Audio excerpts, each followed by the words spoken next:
原さん誰選ぶ？じゃあ俺が平八するか？ゴッキンするか？悪魔。Okay, so this is the first time the game has been created on the Unreal Engine 4, so you can see quite a difference in the level of graphic quality, and a lot of new gameplay mechanics as well that we'll kind of touch on as we're going to start fighting.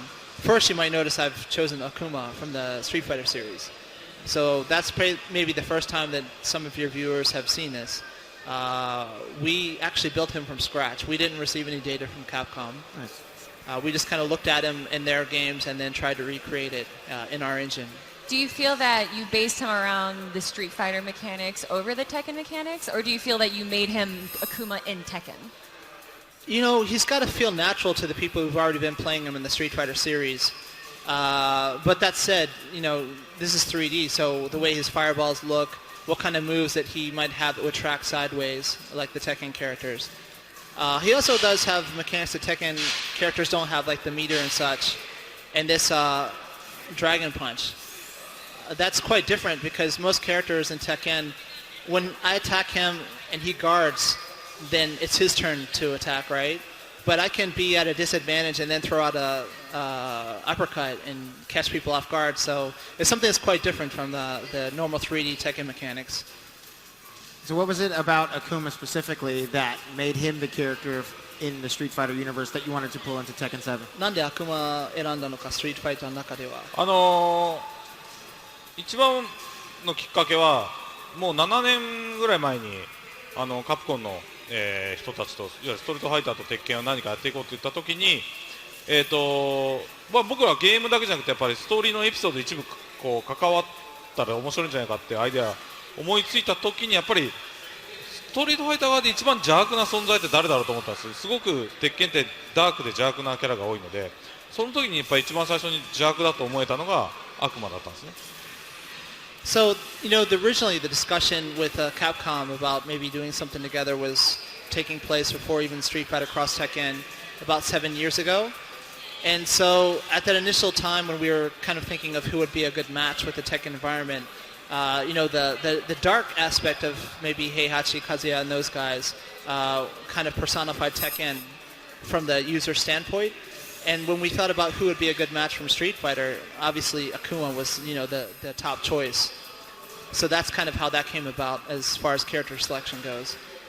Is there any other characters that maybe we didn't get to see in Tekken 6 that are going to be making an appearance? That didn't appear in Tekken 6 or Tag 2? Or Tag 2 as well. Is there any new characters that we're going to be seeing in 7 that we haven't seen in a while? 7. Yes, actually, if you count from Tag 2, which was the last installment, then you have quite a few. For example, there's Katarina, a female character from Brazil. There's Claudio, a male character from Italy. There's Gigas. There's Lucky Chloe. Maybe you like her, right? A kind of Japan-centric girl. There's also Kazumi Mishima, who is the wife of Heihachi. And she plays a central role in the story this time. So you might have seen her in some of the earlier trailers for Tekken 7.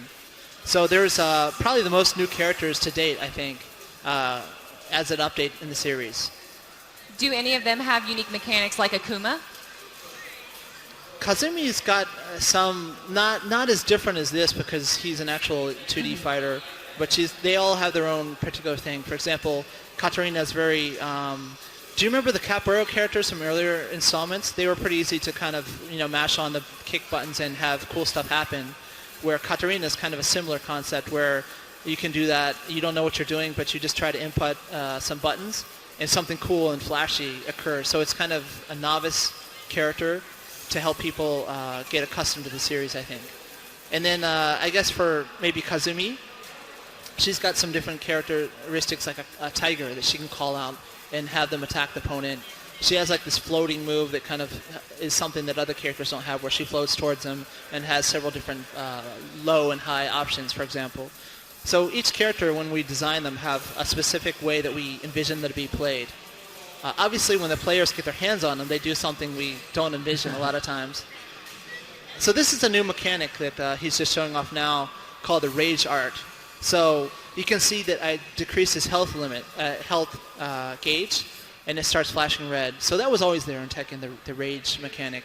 But now you have the option to do the rage art, which is you do a certain command that's specific for a character, and it does massive damage. It has armor on startup, which means like if he's hitting me, I can still power through that, do my rage art, do like the spectacular finish, and then it just destroys your opponent. So you don't have to be a Tekken ace to be able to do a comeback against your opponent. Also, some other things that we might have shown while we were playing, it's just I can't keep up talking and playing. It's quite difficult, is rage drive. So we've tried to give characters visual cues when they're doing something specific. Like the rage drive is you'll have a blue outline. And when you're in rage, you can choose to do the rage drive like I just mentioned, or the rage, the rage art. But the rage drive is like if you're on the offense, not for a comeback, but I want to finish him off. Like we're fighting, me and you. I want to finish you off. You're in the corner. Just a sliver of health left. Normally, if I attack him and he blocks, then fighting game-wise, it's my turn's over. His turn to attack. But I can like just reset that. I can attack him. Even if he blocks, I'm still in the position of advantage to attack. So there are just more new mechanics to give you a variety of options and to have a different level of strategy to keep him guessing about what I'm going to do. Do you guys have a release date? Well, not an exact one. We have early 2017. Oh, awesome. And it's new for the Tekken series. We're also going to have it on PC this time around. Oh, wow. We announced at E3 that we're going to have Xbox One, PS4, and then PC release. So now there's multiple ways to become the king of the Iron Fist. You and me, Harada. My martial law, I'm telling you, is an unstoppable force. Always in Tekken games. Guys, thank you so much for showing off Tekken 7 here at Gamescom, the Twitch booth. Kelly, thank you so much for joining us. Thank you. I think that's it for the day. I think so. I think we are We're wrapped. the last ones, huh? Day. Yeah. I mean.